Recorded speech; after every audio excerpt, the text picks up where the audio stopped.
നമ്മളെല്ലാവരും വലിയ പ്രതീക്ഷയോടെയാണ് ഹെൽത്ത് ഇൻഷുറൻസും ലൈഫ് ഇൻഷുറൻസും ഒക്കെ എടുക്കുന്നത്.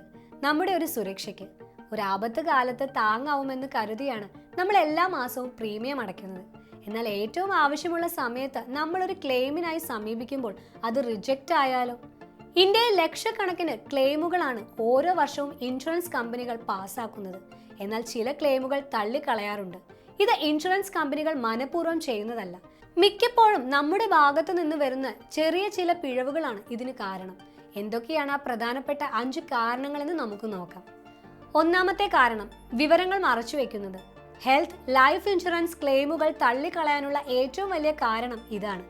പോളിസി എടുക്കുന്ന സമയത്ത് നമുക്കുള്ള രോഗങ്ങളെക്കുറിച്ചോ മുൻപ് ചെയ്ത സർജറികളെക്കുറിച്ചോ ശരിയായി പറയാതിരിക്കുന്നത്.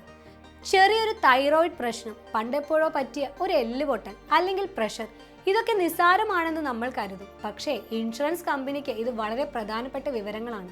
പോളിസി എടുക്കുമ്പോൾ പറയാത്ത ഒരു അസുഖവുമായി ബന്ധപ്പെട്ടാണ് നിങ്ങൾ പിന്നീട് ക്ലെയിം നൽകുന്നതെങ്കിൽ കമ്പനിക്ക് നിയമപരമായി ആ ക്ലെയിം നിരസിക്കാൻ കഴിയും. പരിഹാരം ഒന്നേ ഉള്ളൂ. പോളിസി എടുക്കുമ്പോൾ എത്ര നിസ്സാരമാണെന്ന് തോന്നിയാലും എല്ലാ ആരോഗ്യ വിവരങ്ങളും പൂർണ്ണമായി വെളിപ്പെടുത്തുക. രണ്ടാമത്തെ കാരണം പോളിസി മുടങ്ങിപ്പോകുന്നത്.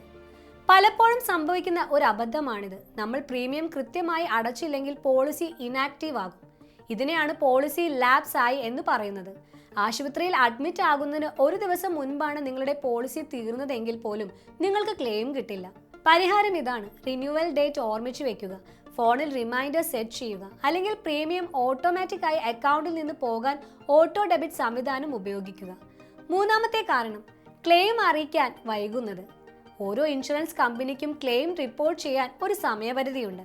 ഉദാഹരണത്തിന് ഹെൽത്ത് ഇൻഷുറൻസിൽ ആശുപത്രിയിൽ അഡ്മിറ്റ് ആയാൽ സാധാരണയായി 24 മണിക്കൂറിനുള്ളിൽ കമ്പനിയെ അറിയിച്ചിരിക്കണം.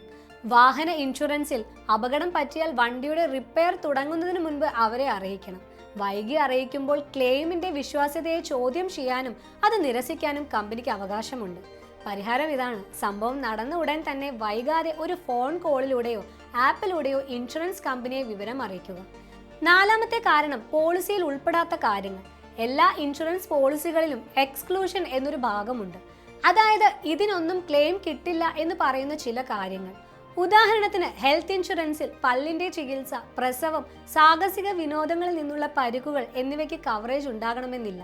ലൈഫ് ഇൻഷുറൻസിൽ ആദ്യ വർഷത്തെ ആത്മഹത്യ, നിയമവിരുദ്ധമായ പ്രവർത്തനങ്ങളിലെ മരണം എന്നിവയ്ക്ക് ക്ലെയിം കിട്ടില്ല. പരിഹാരം ഇതാണ്. പോളിസി എടുക്കുമ്പോൾ അതിൽ എന്തൊക്കെ കിട്ടും, എന്തൊക്കെ കിട്ടില്ല എന്ന് വ്യക്തമായി വായിച്ചു മനസ്സിലാക്കണം. അഞ്ചാമത്തെ കാരണം രേഖകളുടെ അഭാവം.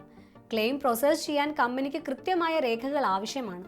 ഒപ്പില്ലാത്ത ഡിസ്ചാർജ് സമ്മറി, ആശുപത്രി ബില്ലുകൾ നഷ്ടപ്പെടുന്നത്, അപകടമാണെങ്കിൽ FIRന്റെ കോപ്പി ഇല്ലാത്തത്, അല്ലെങ്കിൽ പ്രോപ്പർട്ടി ഇൻഷുറൻസിൽ ഉടമസ്ഥാവകാശം തെളിയിക്കുന്ന രേഖകളില്ലാത്തത്, ഇവയെല്ലാം ക്ലെയിം തള്ളിക്കളയാൻ കാരണമാകും. പരിഹാരം ഇതാണ്. എല്ലാ ബില്ലുകളും, മെഡിക്കൽ റിപ്പോർട്ടുകളും, FIR കോപ്പിയും അടക്കമുള്ള എല്ലാ രേഖകളും കൃത്യമായി ഫയൽ ചെയ്യുക. ഇതിന്റെ എല്ലാം ഒരു ഡിജിറ്റൽ കോപ്പി സൂക്ഷിക്കുന്നത് വളരെ നല്ലതാണ്. ചുരുക്കത്തിൽ ഇൻഷുറൻസ് കമ്പനികൾക്ക് നമ്മളോട് എന്തെങ്കിലും വിരോധമുണ്ടായിട്ടല്ല, മറിച്ച് നിയമങ്ങളും നിബന്ധനകളും കൃത്യമായി പാലിക്കുന്നത് കൊണ്ടാണ് ഭൂരിഭാഗം ക്ലെയിമുകളും തള്ളിപ്പോകുന്നത്. പോളിസി എടുക്കുമ്പോഴും ക്ലെയിം ചെയ്യുമ്പോഴും അല്പം ശ്രദ്ധിച്ചാൽ ഈ പ്രശ്നമെല്ലാം നമുക്ക് ഒഴിവാക്കാം. ഈ വീഡിയോ നിങ്ങൾക്ക് ഉപകാരപ്പെട്ടെങ്കിൽ സുഹൃത്തുക്കൾക്കും കുടുംബാംഗങ്ങൾക്കും ഷെയർ ചെയ്യുക. നിങ്ങളുടെ അനുഭവങ്ങളോ സംശയങ്ങളോ ഉണ്ടെങ്കിൽ താഴെ കമന്റ് ബോക്സിൽ രേഖപ്പെടുത്തുക. മറ്റൊരു വീഡിയോയുമായി നമുക്ക് വീണ്ടും കാണാം. നന്ദി.